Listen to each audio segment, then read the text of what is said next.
This month, we are launching a new series on our podcast called The Queer Project. We are sharing the voices of our queer community for Pride Month. The Queer Project aims not only to share queer voices on our podcast, but to collect the queer history of Sault Ste. Marie. These can be oral history stories we share on the podcast, or we keep safe in the archives, or it can be physical objects that also tell the queer history and life in Sault Ste. Marie. We want to ensure our queer history, our 2S LGBTQIA plus history, is preserved for future generations so that they know we were and still are here. Warning: the following contains discussions of discrimination, BIPOC, sex identity, explicit language, and other mature content. Listener discretion is advised, especially for those under 13. We have kept these interviews intact to preserve the voices of our guests. Hello and welcome to the Stories of Northern Life podcast from the Sault Ste. Marie Museum. I'm your host, Nicole, and today is our 8th episode in the Queer Project. After this, we will be taking a bit of a break from the series and we'll be bringing you other stories. Today, along with my co-host Pedro Caio, we interviewed Susan RAJAMAKI. Sue shares a lot of the Sioux's queer history, so buckle up for this exciting story time.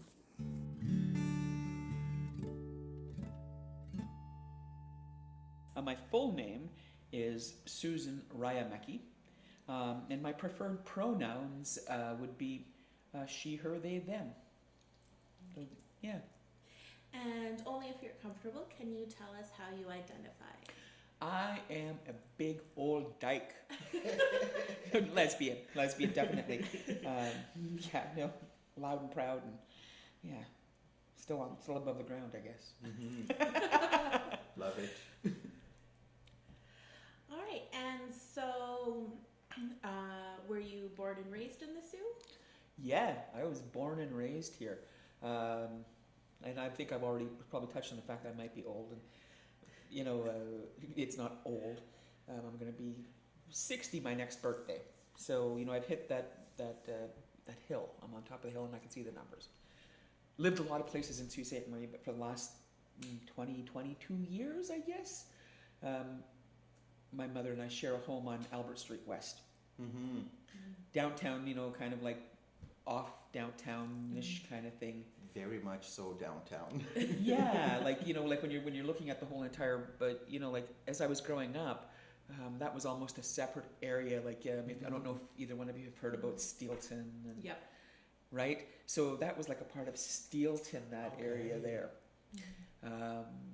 And then there was specific to Jamestown. I remember there was even when I was a kid, there was a bustling Jamestown. There were stores down there and people would go down there. And it's a different place now. Yeah. Mm-hmm. But the changes I've seen where I live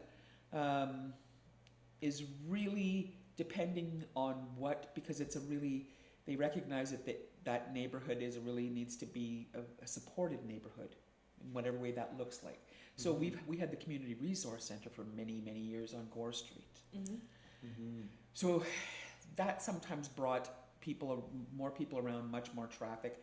And then when there was the store with the helping hands, where you got the clothing, a lot of people using the back alleyway as their personal change room and leaving all the clothes there.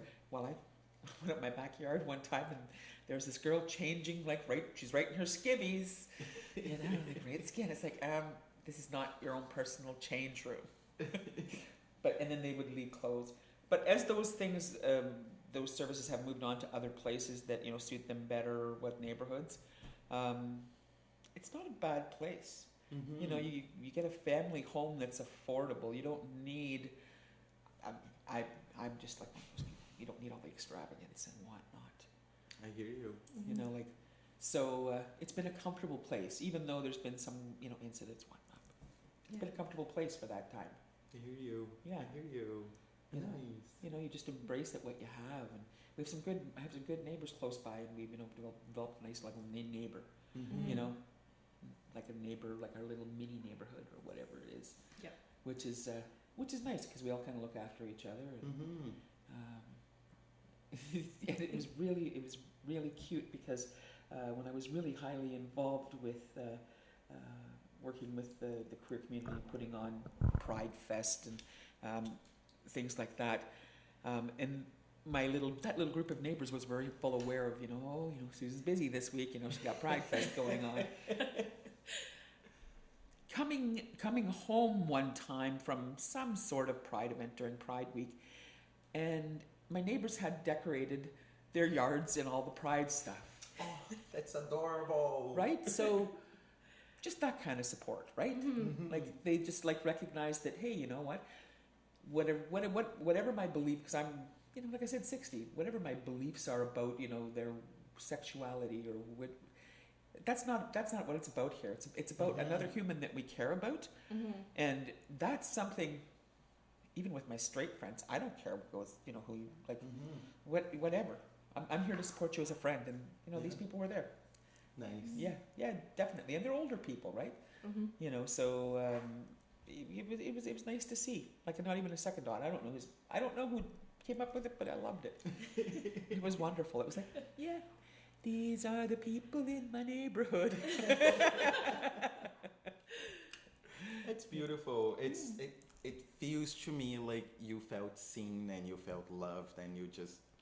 Yeah, like I've felt that a lot in Sault Ste. Marie since I've come back, because there was a time when I decided I was going to move away from Sault Ste. Marie to go to school, and I was an older student, so had experienced being able to be that person that just picks up the things. Okay, we're going to go do this. Mm-hmm. Another reason was because York University gave me a full entrance scholarship when I went. I transferred from Sault College. I was taking the correctional worker program, so I moved to Toronto. Nice. Kind of like, do either of you remember? This is going to be way back. There was a TV show called Rhoda. Oh. It was a spin-off of Mary Tyler Moore. It's about... I wish Roy was here. Yes, He would yeah. remember. Roy would. He would. Anyway, long story short, Rhoda is Mary Tyler Moore's friend, and she decides that she's going to move away and start her own business. I think it's to New York. Well, I met all these people in Toronto as when I was there and going to school. Some of them queer, some of them not. Some of them like it didn't matter. Like these were people I met, and it was wonderful. And I was building base that. And one of the women there, she goes, "I love your story. Coming from a little town." Like I should have had some corn. Coming from a little town, and you come to the big city, and look at you, you're making it. You're making it. And that's one of the things that in the Rhoda show, she goes, "I'm going to call you Rhoda from now on." Rhoda. So, she called me Rhoda all the time. But I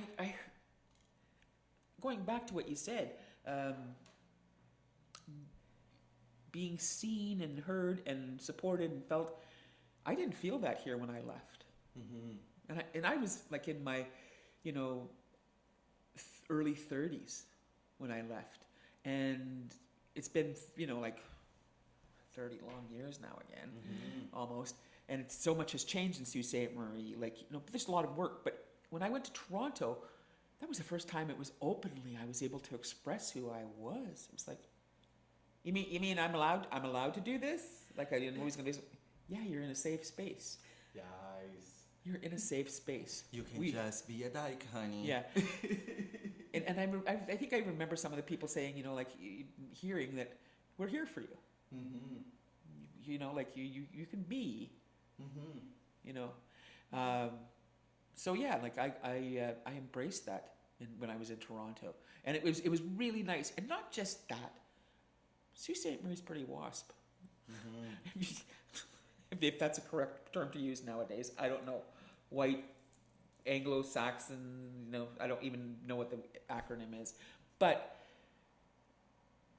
I grew up with Sault Ste. Marie being that way. Are you originally from the Sioux? Yeah. right? And I'm not sure, you know, you're I'm not going to even guess your age range or anything, like what experience you might experienced. But when I grew up here, there was only one, you know, kind of like black family that we talked about. And that was because the woman married a black man. So they had an interracial. I can imagine that being super shocking. In Sault Back Ste. in the Marie, day, absolutely. yes. Absolutely, it was. It was like, oh, you know about the black family that we have living. It's like, you know, like the token, tokenization. That's pretty much what the Sault Ste. Marie that I left and had grown up in. Then when I came back, which is maybe close to, I don't know, maybe 25 years ago now, it had changed. Even at that time, the landscape had changed a little. Not a whole lot, but it was like, oh, I like the fact that there's all this, you know, kind of different stuff here and that I can try. And that has just like snowballed in a huge, huge, huge, huge, huge way. Like, I think about when I first even moved back, we used to have like my good friend, Murray, who owned Flowers by Murray, kind of spearheaded Sault Pride back then. It was a different faction. And I'm sorry, not Sault Pride, Algoma Pride. And we would just organize and put on dances, make sure there was a safe place for the community to be. You know, I would help out, you know, go and decorate the venue that we had. We were at the Algonquin, which is now River Rock, or is it Algonquin or what? I don't know what it's called. It's still sort of the Algonquin, like, because there's the whatever else it is. I think it was switching hands over, but these people pretty much just call it the gonk. It's like The gonk. Well, yeah, Nice. the gonk. The gonk. Yeah, Oh, I like that. I haven't Me heard too. that before. The gonk. that's I what love I always it. heard when I was growing up. The gonk. I love it. The gonk. Yeah. I love that. I'm gonna put that in my repertoire from now on. Absolutely. Well, we would do dances at the gonk. And you know, there was myself, my good friend Jeremy, another friend John Dedes. There were, you know, I'm thinking about, there was Murray, there was Mario, there was not Luigi, another friend Stacy. Like, there was a good group of us that were like, oh, okay, well, we're just gonna decorate and do dances, and you know, we charged to get in the dances. We had, you know, so that we could generate just enough money to, you know, replenish. Because back then we used to play, you know, CDs and tapes. Love it. And there was even some records that we would play at the Nice. dances. And we had people from the community that would be able to DJ it. And people would come and have, I mean, a rocking good time. And could actually express themselves on who they were, you know. There were many other places before the say it again, please. The gonk. The gonk. Thank you. Gonk. Gonk, gonk, gonk, gonk. There was many other places that we used to have queer dances, you know, like there was when the Windsor Park was actually like a hotel kind of thing. They had a banquet room at the back, and we would go into the banquet room at the back of the Windsor Park and you know, put on dances there, which is kind of funny because when it was a functioning hotel like this, like with everything, and they had a bar in front. It was kind of like a piano bar. It was really, really nice. It was called Chatters. Nice. And then Sounds off fancy. it was, and we would look onto Queen Street, and you could sit there and sip a cocktail, and kind of it was kind of like that dark kind of, you know, setting with leather on the walls, and it's kind of like, you know, the person behind the, you know, like it was really intimate. I really liked it there. And then you'd go around on the other side of the Windsor Park, and there was a side door, and it led to like a kind of like a disco bar. Wow. I wish it was still there. So this was before we had our dances. This is where, like, you know, we used to hang around as queers, you know. It's like, okay, local queers. Like, yeah, what bars do we hang around? Well, if you want to just sit and talk, you go to Chatters, and then, you know, you can go to the Windsor Park, and then there's like the the disco place, and then you could walk down from there to what is now the Delta. Mm-hmm. And they used to have where Starbucks is. It was an open space, and they used to have a nightclub there called Uncle's. Oh, wow. Wow. Well, and that's where that was another our queer community also gathered. queer friendly gatherings. It's like we're all out there dancing, and if you didn't want to stay downtown, a really popular place was up on top of the hill where Quattro is. Quattro at that time was Ramada Inn. Mm-hmm. And in the front, when you first went in off to the right-hand side, it used to be the Taurus nightclub. Wow. Look at Sault Ste. Marie full of nightclubs. Right? Yes. And that was a huge like hangout for a lot of our community back then. Mm-hmm. Which was, it was good. It was good. I kind of got off on a different kind of rabbit hole here. I'm trying to think of actually, what my point I was trying to make was. You were just sharing the beautiful history of our city and our community. yeah. It's. So did you know Mother Goderre? Bob Goderre. All that. Mother Goderre.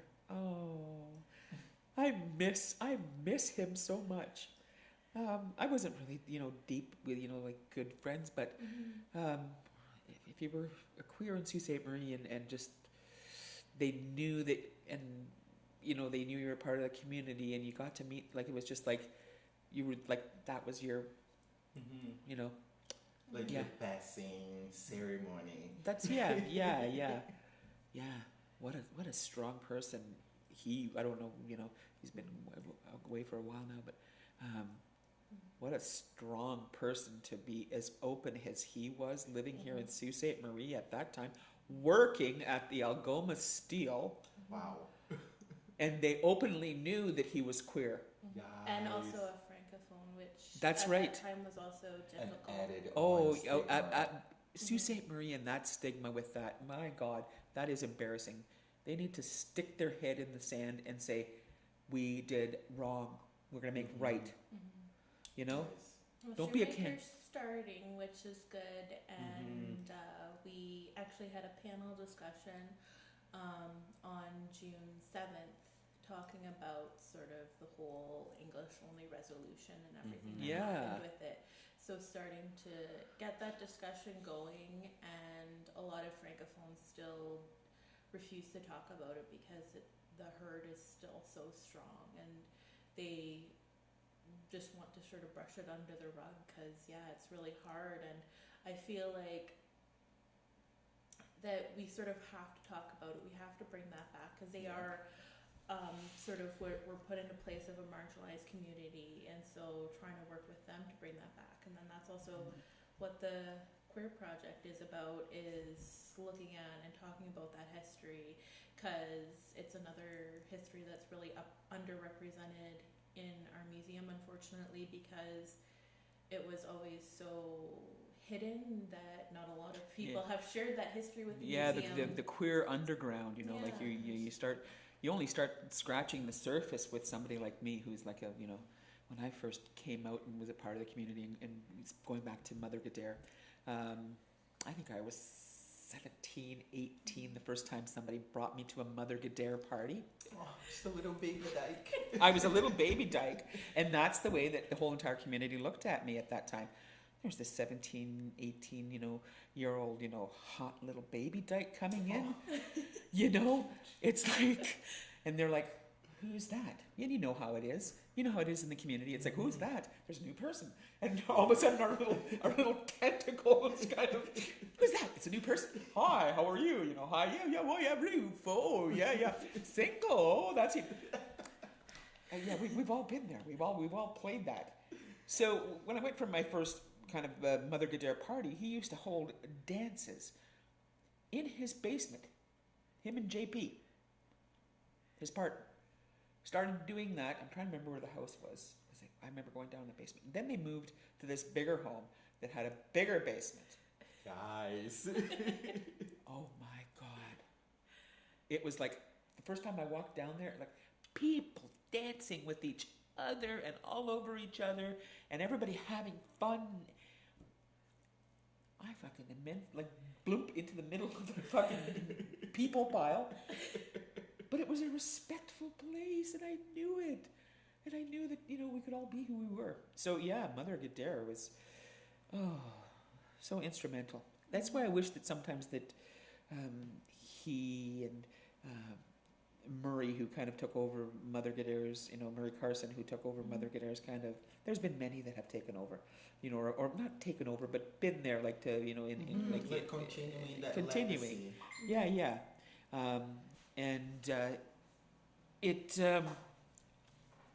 It'd be really great to have some of those people around still, so they could see that this is that little wheel that you started, and there was people that started it before you. Yeah. But this is something you kept going and kept going and kept going and kept going, and look at it now. Bigger. Sorry. That's okay. Oh, don't worry. It gets bigger, and and what you did, even though you were maybe not as open as you'd like to have been, right? Yeah. But you felt safe enough still, and Murray did too. You Mm-hmm. felt safe enough still to do the work. Yeah. And whether Mother Goderre called it work or whatever, he was so, that personality. He goes, we just need to be here for each other. Mm-hmm. Yeah. And that's the work, Mm-hmm. and being able to do it in a time when being seen and being heard, and really put yourself really vulnerably out there, right? Mm-hmm. And for a young dyke growing up in Sault Ste. Olaf, St. Olaf, you think about it, Rose, because that is exactly the thing. And for those who don't know, we're talking about the Golden Girls. Yes. Oh, thank you. Yeah. Again. Oh my goodness. But yeah. For a young queer, for a young gay, lesbian woman trying to grasp onto things that were beyond television, the actual tangible. For that moment when we were at Mother Goderre's and having a party, we had that tangible. It was like we understood, we were there, we were real human, worthy it's of like love. And it's like, of... I'm not alone. Even though if I can't stand up the way I think I could, I'm not alone, and I know that.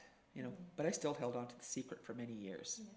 I still held my secret for many years. Yeah, you also wanted to be able to being alive. Well, yeah, I went to a local high school here that's no longer here. It's Sir James Dunn. We grew up on Boston Avenue because my father had passed away. So we went to I don't know what they call it now, but it was low-income housing at the time. It gave my mother the opportunity to give my sister and I a roof over our heads that was not just an apartment, it was a house. So we each had, anyway. Meaning you had a garden and we had a yard, and... Yeah, so it was nice. It was nice. I'm trying to think of where I was going again with this. Yeah, like you were at the Dun and everything like that. Yeah, thank you. So growing up in that kind of neighborhood, we had kind of like an option to go to some high schools, but the Dun was the preferred. So I went to Sir James Dunn. And how was that school experience it wasn't good. Queer, yeah. It wasn't good. Like you're in the closet, and social, like economic kind of wayables there too, because at that time the East End had a lot of folks that were like a better income bracket, like doctors and lawyers and like things like that. So it was like the rich, and then there was the people that my hood. Yeah. I hear you. Well, it's right? still like that with like those who are richer because you live on the waterfront in the East End. Yeah. And then there's a lot of subsidized housing Yes. also. So it's still like that mixture. You still see it like as you're like just wandering around the neighborhood. Absolutely. Absolutely. So you're dealing with that as traversing through that in high school, among other things, because we all remember what high school was like. I didn't enjoy high school. I had a completely different experience in high school. Yeah. Mine was super positive and super. I was actually a popular gay person in school. See, like I think about, oh my God, what if I would have came out when there was no way I would have gotten I would have got beat up. Killed. Would have got beat up. Yeah. And I'm a pretty tough, like I like to think that I'm a pretty, rough and gruff kind of dyke. Yes. I'm not, and here we go with these labels. I don't want to be like, You're not a lipstick dyke. Yeah, I'm not a lipstick lesbian. I'm not a soft butch, although I'm not a diesel dyke. Yeah. But yeah, no, I fall somewhere between. I guess maybe soft butch and diesel dyke, some gray area. So high school was a tough experience. Yeah, I hated high school. In fact, I quit. I quit, and ultimately ended up working that much harder to get my my diploma. But yeah, it was like. But I had a lot of stuff going on at that time too. Like besides being a teenager and trying to fit in, being in the closet as deep as I was, struggling with that, and then. Just before when I started high school, my sister had committed suicide. Or not committed suicide. I shouldn't say committed. Somebody and I were talking about it last night, and that's why it came in my head. She overdosed. She OD'd. So it was more like a poison, accidental kind of thing. Yeah, she was doing drugs, and she took a downer and took too much of it, and so poison. Yeah, and didn't wake up from that. So, I'm sorry to hear that, sis. Yeah, no, it's thank you. It was really unusual at that time, like for somebody to be 13 and overdose on drugs, and heaven forbid, it was even publicly put out into the, into the world of Sault Ste. Marie that this 13-year-old overdosed. Not like you see it now, right? Like a very stigma filled. Oh yeah. What should have been, been screaming off, like to say that, hey, look we do have a problem. How can we fix this? Yeah, how do we start fixing this? What do we do that we can address this? Now, like, I'm 59. My sister passed away when I was 15. So, yeah, there's some 40-odd years. But even at that time, to be able to talk about it in the news and say, oh, we did lose one of our local teenagers, and it's due to a success, like a drug overdose. And it starts those conversations at that time, because like all of a sudden everybody thinks that we have this drug problem in Sault Ste. Marie. Well, it didn't just crop up. It's always been in kind of like the underbelly. Yes. But we never spoke about it. That's right. And the drugs that are out there nowadays on the streets. Yes. Like, I'm 59. When I went to Toronto, I lived and I experienced. And I bought street drugs. I bought street drugs. I think Roy and I also talk about a lot that drug is kind of part of our queer experience. It is. Like, when you think about it, I remember when I moved to Toronto, that was the first place I actually even thought about trying some of the stuff that I did. And it was, and you're right, because it was so entrenched into our like queer culture, right? I don't know if it was for some people that it was provided a hiding place. Yes.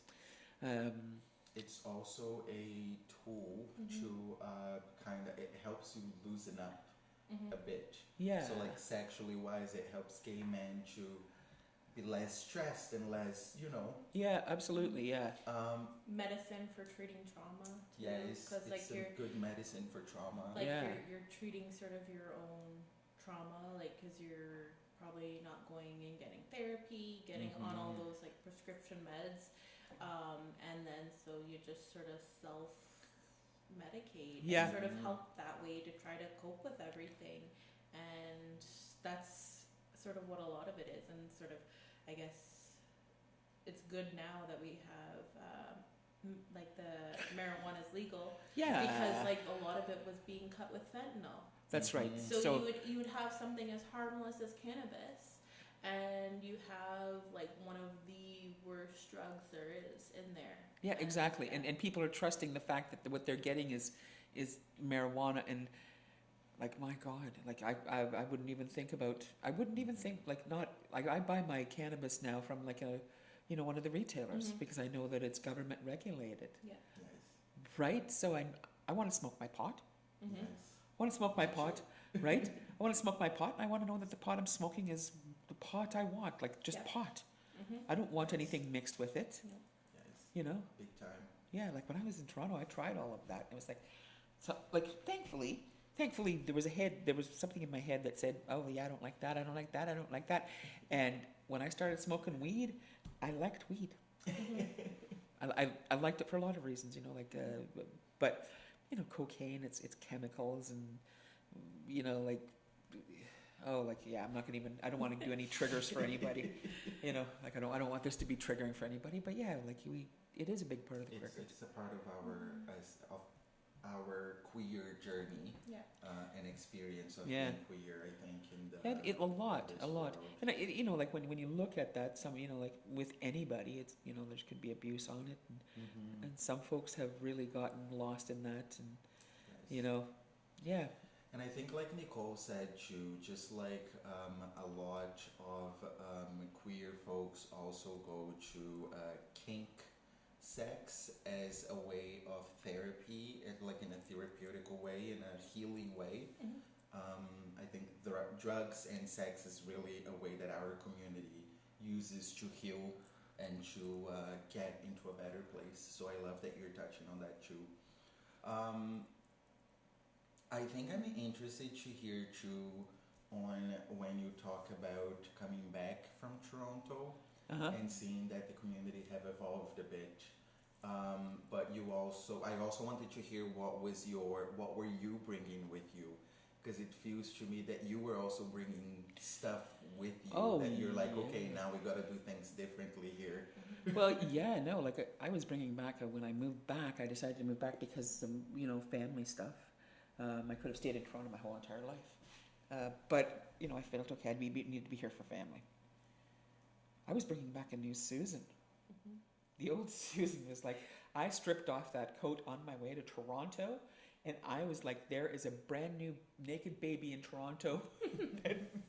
Teach me, embrace me, be who, like let me be. And they did. And I came back a different person. And I said, after a short while, I said, oh yeah, no, this person's not going back in the closet. There's no way I'm going to fit.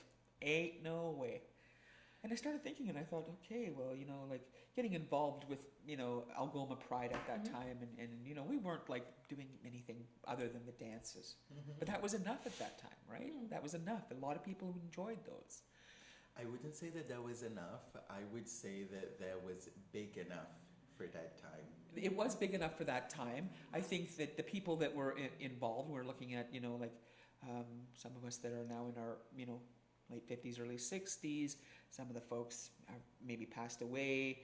Some of the folks are even look older, like in their 70s and 80s. So I think that was, I don't know, maybe I felt that maybe that was the loudest response we could have. We felt that we were comfortable having at that time. Yes. So I did that, but I said that the reason that I'm doing this is because I'm not going back in that closet. But furthermore, another piece of that, another branch, is that I wanted to be that visible queer person in Sault Ste. Marie. The one that you didn't have. The one that I didn't have.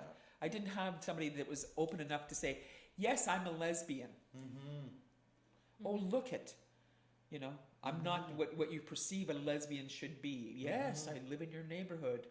Yeah, yes, this is, and so I became that person. I thought, okay, and I had a lot of folks maybe approaching me, at that time when, hey, listen, what is there here for, our kids or whatever. Well, we're trying to work on some stuff for your kids, and like we recognize that there's nothing, and so did that for many years, many years, and we had a good time. And then Murray got sick and passed away, and so there was kind of dances kind of petered out because he was like kind of like the spearheaded person. So we all get life, and so things peter out. And then all of a sudden the Sochi Olympics happen, and lights fires underneath all of us here in Sault Ste. Marie. We want to support our athletes in Russia because they, Russia and their archaic laws and whatever they're thinking, won't fly the pride flag in Russia during the Olympics. So, the world comes together and that puts pride flags up. So, make a long story short, there was a big group of us that approached City Hall and requested that they fly the pride flag in support. Well, the city at that time came back with a resounding no. So we thought, there's a lot of other stuff in there, and that I don't want to say the incorrect thing, but they referred themselves to some sort of piece of whatever bylaw that they have that they could have just. Yeah, Teddy was sort of explaining all of that part, all the politics of you had to go and do it this way and da da da da da. Yeah, and at that time the mayor kind of just gave us this story that it was some sort of bylaw and that they just can't for fly the flag and la. So that made us pretty pissed off. Pretty pissed off. There was a good group of us pretty pissed off. And when we got together, we kind of just said, so what are we going to do about it? We kind of just had a meeting, all the people that were interested. And so what are we going to do about this? What are we going to do? Well, fuck it. If they're not going to fucking put it up for just to support this, then it's time that they started flying that flag because we're going to have a pride in Sault Ste. Marie. Yeah. Is it 12 years ago now that happened? It happened in 2014. So 2024 is 12 years? Yeah. 10 years. 10 years. 10 years, sorry. My math is off. 10 years. 10 years. Wow. It's to see what has happened in those 10 years and see a lot of, some of those folks that we initially started out with, with it have moved on to other things and moved away and come back or have been away and are totally gone. And then there's some of us that are, some of the people that were still here in the community, and doing different things. It's it's nice to see the veins that's created, to go out there, and the amount of things that I see out there that are so supportive, like even the new youth facility that's opened on Dennis Street. Yes, the Youth Hub. Yes. I'm telling you, the teenage Susan would be hanging out there, and that's what's needed. That's because they do stuff for the queer community, and it's it doesn't need to be specific. It's just a place for a teenager to be. And if they happen to, I kind of, they know it's there. It's visible. It's not. It's visible. And I think that as society, a lot of the things that we complain about, especially for kids, are things that if you take yourself back to when you were 14, people complain about us creating those space for 14-year-olds, right? Oh, because we're promoting this and promoting that. When you're a 14-year-old, all you want is to be with your friends, to feel like you're a part of something, and fall in love with someone. Yeah. And that's also it. And feel safe. Yes, Yeah. That's it. And that's all we're creating. That's a right. space where kids can be kids. Yeah, we're not grooming them. No.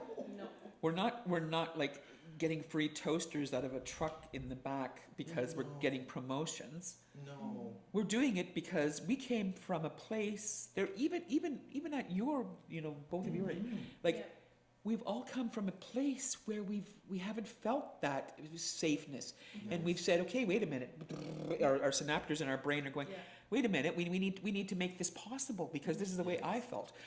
And the education too, because like growing up, you sort of knew about gay, lesbian, and maybe bisexual, but you didn't know any of the other terms, sort of. So you sort of like, you're like, I don't know, do I fit in here? Do I fit in there? Like, I don't know where I fit, so then I'm not really part of that community or whatever, because I don't fit in these like stereotypes that Hollywood portrays. Yeah. That's all you had at that time was Yeah. basically Hollywood to teach you here in the Soo, because we didn't have that like super visible community now.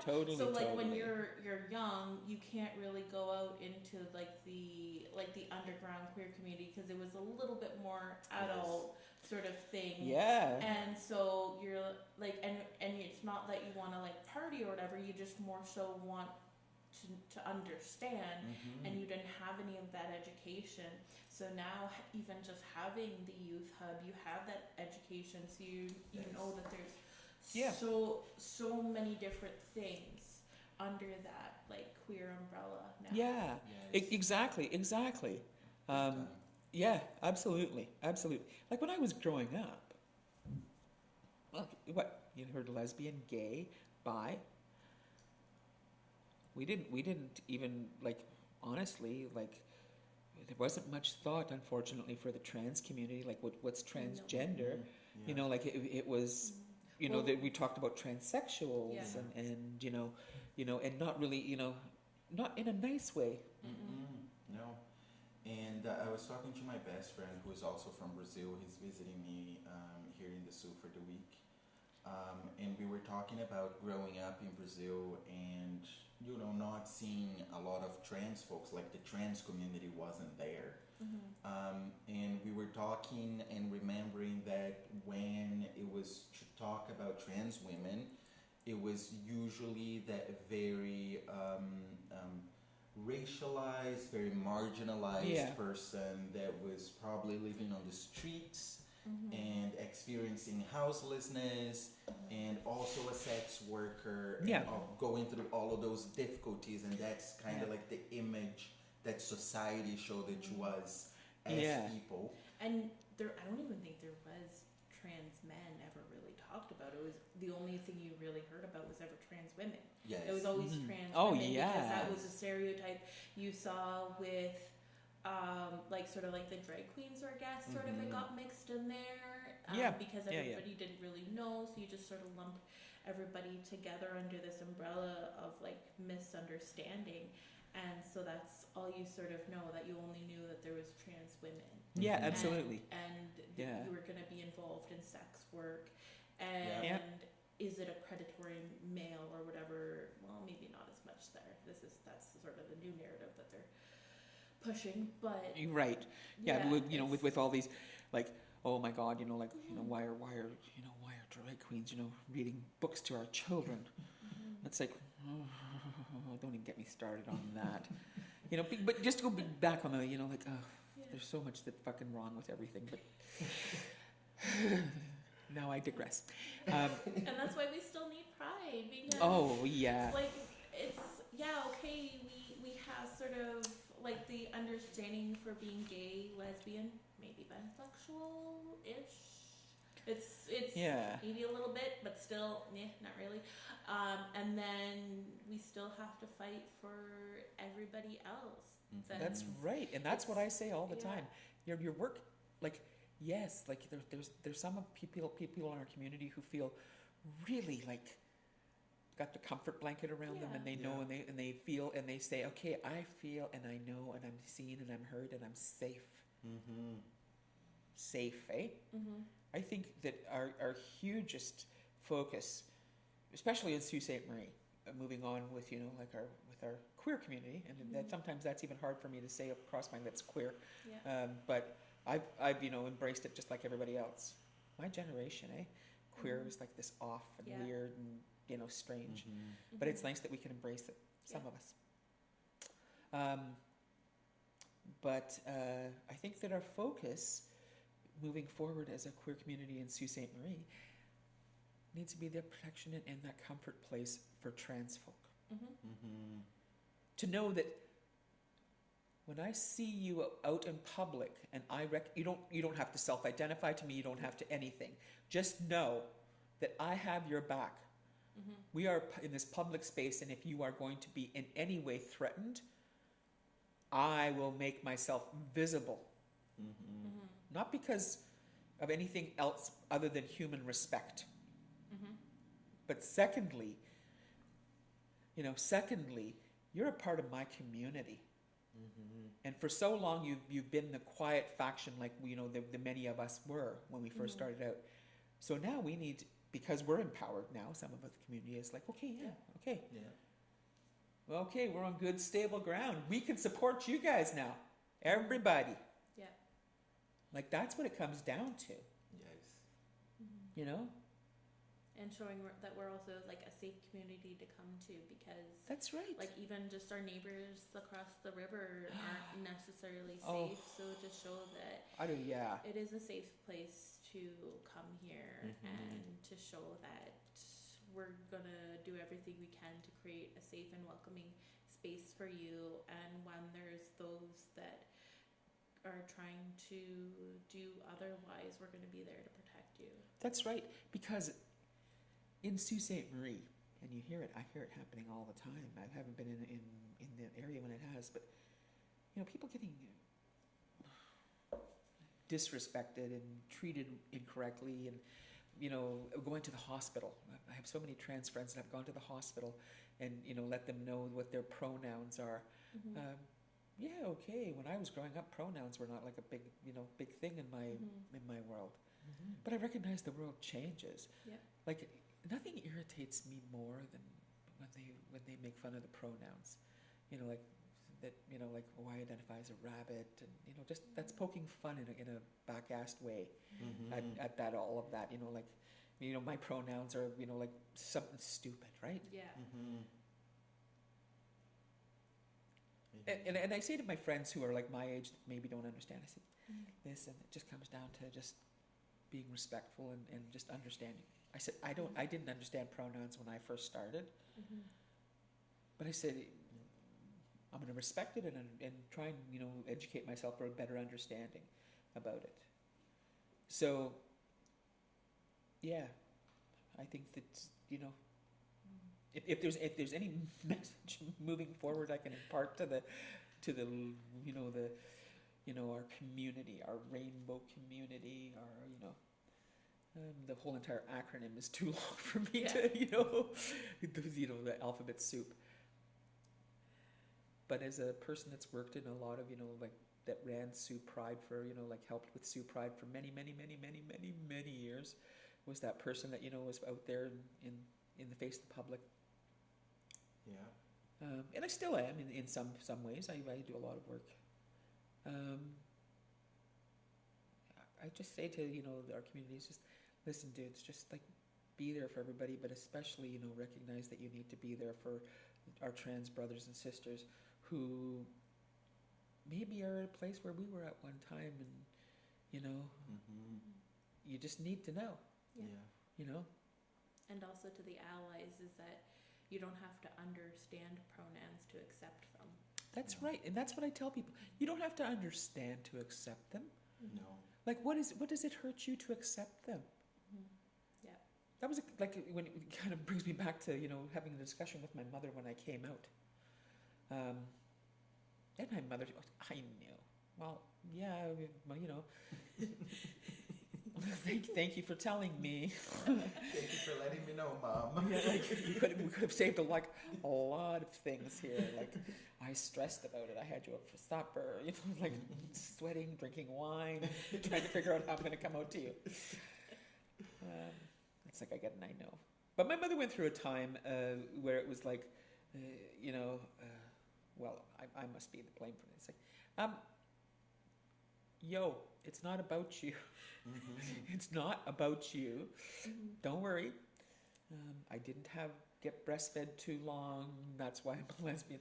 Like, I am just a lesbian.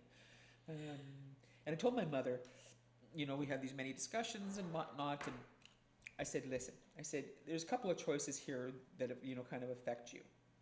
You can either keep on going on the path that you're on right now and not really want to be a part of my life because I'm a lesbian and you don't understand it and you don't want to understand it and you just, it's too much for you. Or there's a B side to it, and you can grow to be an old woman with a family around you, and whether I have a partner or not, have that around you and have that love around you, and just accept that it is who I am.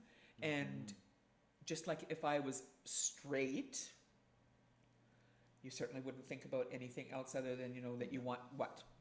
You just want somebody loving in my life. Yeah. I said, it's the same way. So my mother chose option number B. Yeah. Once in a while she slips up. You know, if you had a nice man in your life. I do have a lot of nice men in my life. We're just not sexual. I do have a lot of nice men in my life. You would be pussy whipped if you had nice men in your life. You would be the man of that relationship. Yeah, there's no doubt about that. There's no doubt about that. I have bigger balls than most men. Yes. Mine are on my chest, however. But yeah, no, for sure. But yeah, I have men in my life. I love men. You know? Okay, granted, there are a lot of queer men. But, yeah. I'm trying to think, do I have any straight... Oh, yeah, I do. I do.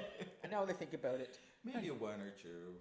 Yeah, maybe one or two. We always have that, what's the word? The token straight guy. The token straight guy in our lives. Yeah. I'm like, yeah, no, I'm thinking about, you know, my friends' husbands. And so, yeah, like, definitely. And, you know, like my goddaughters. Oh, yeah. So it's like they're their husbands and spouses. So it's kind of cool. It's kind of cool. But if there's anything I can impart on my queer community out there, hello peoples, yeah. I do want to say, coming to Sault Ste. Marie, yeah, as a queer person of color, coming from a big city to a very small town, very scared with, you know, everything that I was going to face. And when I came to Sault Pride Fest, you were a person that welcomed me and was very nice to me, and you showed me queer Sault Ste. Marie in a way that I didn't know, and I'm very grateful for it. Well, I'm glad that you had that experience, because like it's nice to hear that, because if there's anything that we tried to do with doing that and being out there, and you know, it's just like, yeah, come on out. You know, like, and one big thing that you taught me too, Sue, is, and I know Nicole and our listeners have heard me talking about it, but in our community, I feel like we don't celebrate our lesbian sisters enough on all of the big things that they did for us as community. And I would like to celebrate you as my big dyke sister that you know have been trailblazing shit in Sault Ste. Marie for us. And like Nicole and I being able to be here at the museum doing something that's called the 2S LGBTQIA plus project is because when you came back from Toronto, you're like, nope, this isn't enough. We need more safer spaces. Yeah, like I love the fact that the museum is moving towards being that safe space. Like right in the downtown heart. Look, I'm getting goosebumps. Me too. Right in the downtown hub of things, we have this old piece of building that was created by a bunch of people that probably didn't even know what our acronym was, and, you know, or maybe there was somebody hiding deep in the closet that was part of that could not and would not. Heaven forbid the trauma that my generation or the generation. Could you imagine? Like, good Lord. And it was big government that started this building up. That's right. It was. It was. Like, like everybody knows that, like the sandstone this is made out of was dredged out of St. Mary's River, and that's a lot of the sandstone that you see around Sault Ste. Marie. Yes. But that's another story, another history story. And for those who don't know, when you look around town, it's the beautiful red-looking stone, right? That Yeah. we're talking about. Yeah, like a lot of the two churches downtown here are made from them, so it's like, like it was used in like a lot of the older construction. And look at it, like the museum is still standing. Yes. And people recognize the museum, and I think that it's really, really affirming to a lot of people when you guys have social media posts about the museum and it being just subtle things decorated, for Pride. Because we have those visible cues, right? Yes. Which is nice, and that's what we tell people: be that visible cue. I'm a big visible cue that tells people, yeah, okay, you're safe. You want to come talk to me? Come talk to me. Like, I'm very open. Like I remember when I was doing a lot of work with Sault Pride and Pride Fest, and just being that person and having teenagers come up and talk to me, and that, wow, it spoke to my inside teenager that said, yay, I wish I would have had somebody like me or somebody like you that I can talk to. Not that I always had the right answers, because it's like, but just somebody to talk to. Maybe nobody's looking for answers. Yeah. They're just looking for somebody to talk to that's like, hey, you're kind of cool queer person. Yes. Yeah, I know you're older, but like, yeah, it's great. Or somebody older that's been able to make it through. That's right. Make it through. And that's what I say to people. I don't want to see another queer youth feel like that they're not seen or heard or felt or whatever, and feel that they need to end their life because of that. Because that's a permanent solution to a temporary problem. That's what it comes down to. It's like just a temporary problem. Is it overwhelming sometimes? Absolutely. And I'm not taking anything away from that, because I lived that. And it is overwhelming as fuck. Right? And you're battling those demons all the time. Yeah, sorry. I'm causing tears here, because when I talk about it, I'm the same way. Why do we have pride? Just ask yourself. Like I could point them all out, but why do we have pride? We have pride because there's still work to do. This project is wonderful. Thank you both for doing this. Thank you for taking this on and making it, and putting it out there, and having the world in Sault Ste. Marie being able to, know that, Well, Sue, thank you for opening up the way for us. Yeah, Thank no, you for making sure the way was open, and it wasn't just me, like, the weeds were taken out, and that's what it is. It's just tending to the garden. Like in my era, Mother Goderre, and there was somebody before Mother Goderre, but Mother Goderre was a big part of our community and tended to that garden. Then Murray, and then maybe a lot of people can say, and a lot of people can say that maybe me, like I don't know, like if that fits in the, but like it's like, and now there's like other people out there that are part of that community. So it's like tending to the garden, which is a good way to put it. Yeah. Like there's you lead by example, and as many people as I talk to that are part of the community that say, okay, I'm not a leader. Okay, I know you're not a leader, but you're out there and people look at you that way. And you don't need to think of yourself in that manner, but just by your sheer actions and who you are as a human being and whatnot, people sometimes maybe not emulate to be you, but look at you and go, yeah, like I can be okay, and that still happens nowadays. Yeah, like I'm queer and I can still be okay, even as much as I want to try and be as visible as people do. Want to be, as we try and put more work out there. That's like that. This is a community. There's those ones that fall through the crack, right? And maybe can't see it or whatever. So yeah, that's just one reason for pride. Right? Just one. Just one. Just one. Just like one tiny one. Let us live our lives fully, like human beings deserve to live lives. Yeah. I remember when we This is another thing, our first Pride that we were having. Somebody on Facebook, good old social media. You can sit there, be a keyboard warrior anonymously and shoot off your little bullets of nastiness, right? So somebody made a comment about the fact that we were having our Pride Fest, or our first Pride in Sault Ste. Marie. It was just a weekend thing. Mm-hmm. And we were at the library, and we had, some sort of reading or whatever that was happening. And it wasn't drag queens, it was just... Yeah. I don't even know if it was people in our community that were reading books. But regardless, it was a Pride event. And somebody in the community, had the audacity to say that, that, oh, we don't need Pride going on here because we don't need to see a bunch of naked men and women prancing around, that are, all over each other. And that's kind of like the premise, and, like a lot of us, that wasn't the Pride that we were looking, even though those are Prides that we've all been to and enjoyed, but those are bigger cities. Mm-hmm. Those are bigger cities with so much more going on, like, through the kink you were talking about and whatnot. And that's a big part of our communities. But we experience that when we go away because it's a bigger city and it's a... But this kind of fueled our passion even more to tell, because we're a family-minded community.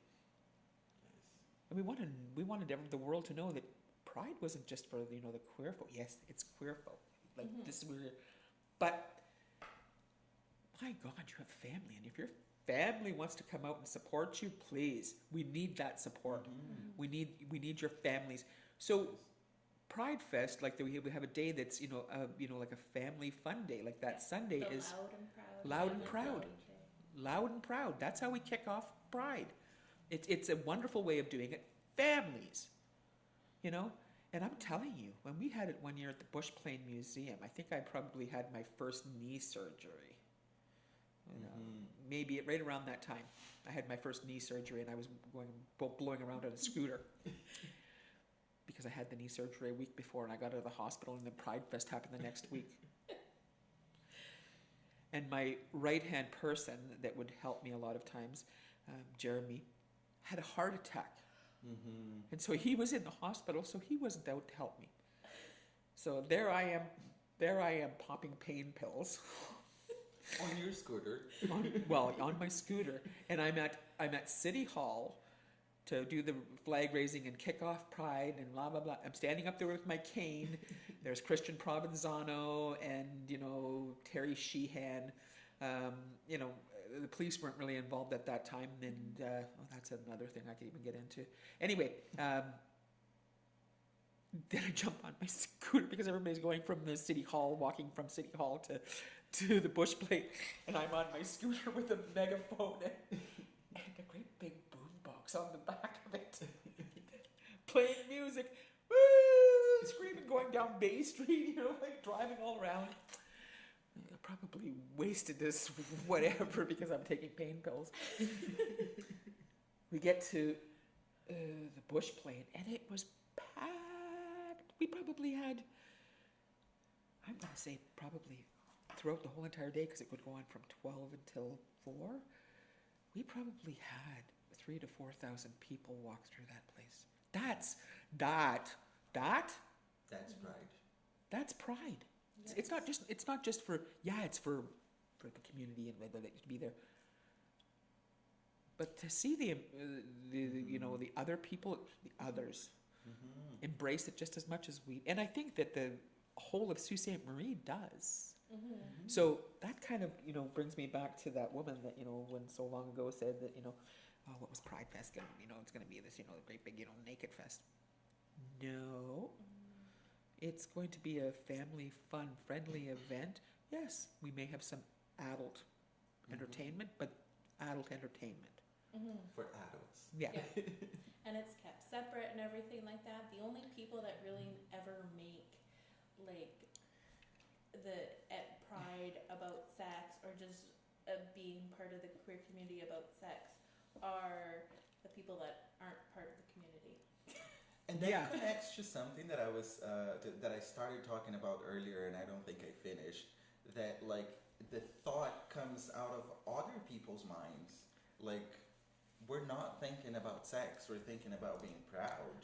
Well, and that's what it comes down to. It's like, because of the the media and everything, the Hollywoodism, these are the images that have been implanted into people's minds in, I'm not gonna say small towns. And I also want to say that the part of that speech that woman is saying is actually beautiful, that she's recognizing how political our sex is. Yeah. Because gay sex, lesbian sex, queer sex is political, period.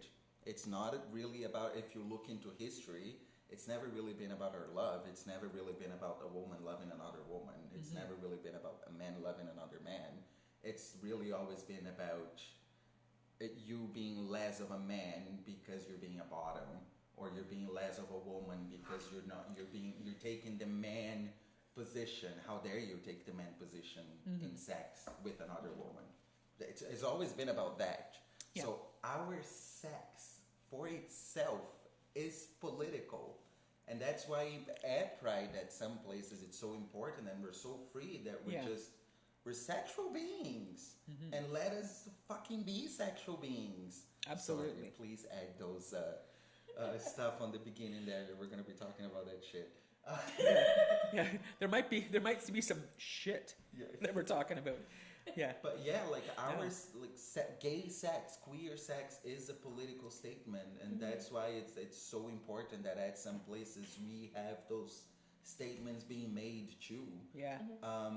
But yes, we are in a smaller town, and we have different. Our reality here is different. Yeah, right? our reality is totally different, and it's wonderful because a lot of people, and we decided to have Pride Fest, the third week in July after Rotary Fest for a lot of reasons, so that the month of June that's dedicated to Pride and all around the world, folks, if they want to go and travel from Sault Ste. Marie someplace else, they can go in and enjoy themselves in a different place, a different venue, seeing the sights, and then hopefully you're home to celebrate your Pride here and contribute to that, and that's why we decided to have that, because a lot of people are like, why don't you have Pride during Pride Month? And it's like, well, this is the reasons. These are the reasons. And we don't have to be relegated to only 1 month. Yes. Well, and that's the whole thing. It's like, we can have all of them. So we'll do the last question. Yeah. Of, if in the future the museum was ever to do an exhibit on you, what would 3 objects or artifacts be that best describe you? oh my goodness. 3, you gotta make me think. There was an article in the Sault Star with a picture of us. Was it Sault Star or Sault? One I of think it's Sue today. with a picture of all of us standing outside of City Hall, with our rainbow flags and our rainbow umbrellas, and we're standing on the steps, and we had just given our presentation to City Hall about putting up the Pride flag for Sochi Olympics. We hadn't known the decision yet. That would be one thing. The picture of all of me and all my friends, and people, just good support. And I'm trying to think of like something that doesn't like even associate me with the queer community, but associates me with the community of Sault Ste. Marie. I'm a queer person in Sault Ste. Marie, but what represents me in that kind of like space, kind of if we were to look at things, I can't really even pull out anything like. Definitely a Pride flag, anything Pride related. It's like I grew up in a Finnish home, so it was like it was that kind of, Pulla bread. Bulla bread. Yeah, we make bulla a lot. Yeah. So yeah, maybe like like anything to do like, that's another thing I like to go on is like that. Yeah, like my parents were from Finland, so I'm a first generation Canadian. Like I have Finnish heritage and I'm queer, and like I'd love to go to Finland and check that out. So maybe those like those kind of 3 things. I keep on coming back to when we were going through COVID and we were trying to look at and have a presence here in our community because Pride Fest was supposed to go on and we had to cancel it because of the safety of everybody. So we were like brainstorming on like what can we do to be like out there, be a visible force. it came up through discussions that, you know, of making these signs of Pride Fest signs, and so people can have them on their lawn signs. And man, That was a gorgeous idea. it was a great idea, right? Everybody, like, you go drive through the city and you see these fucking signs. It's like, holy shit. So colorful, so beautiful. Yeah. One of those signs for sure. I know I'm putting 4 things now, but yeah, no, that's because I still have my sign and I put it up always. You know. Oh yeah, and I think that's great. I think I know that there've been talks about, you know, the museum putting together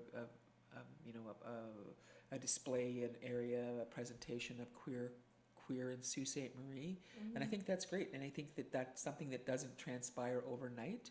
I think that you're pulling from a lot of community members. Yeah. You're asking sometimes for personal artifacts and items that maybe they still are endeared to. So yeah, it's a huge undertaking, and I love the museum for doing that. You know, it's a good thing because we are a big faction, you know, part of this community, and people need to see that. That's another part of visibility. I wouldn't have thought ever in my lifetime that we would have had a pride celebration a week long. You know, I wouldn't, you know, never thought that. Nor would I have ever thought that, you know, like that you know, a place like the museum would be doing projects like this and moving forward and doing exhibitions. And yeah, no, hurrah for our community. Thanks for listening to our podcast. For more information on the Queer Project or to donate, visit thesaultmuseum.ca to learn more. You can also follow us on our social medias at Sault Museum on Instagram and Facebook. Thanks for listening. Bye.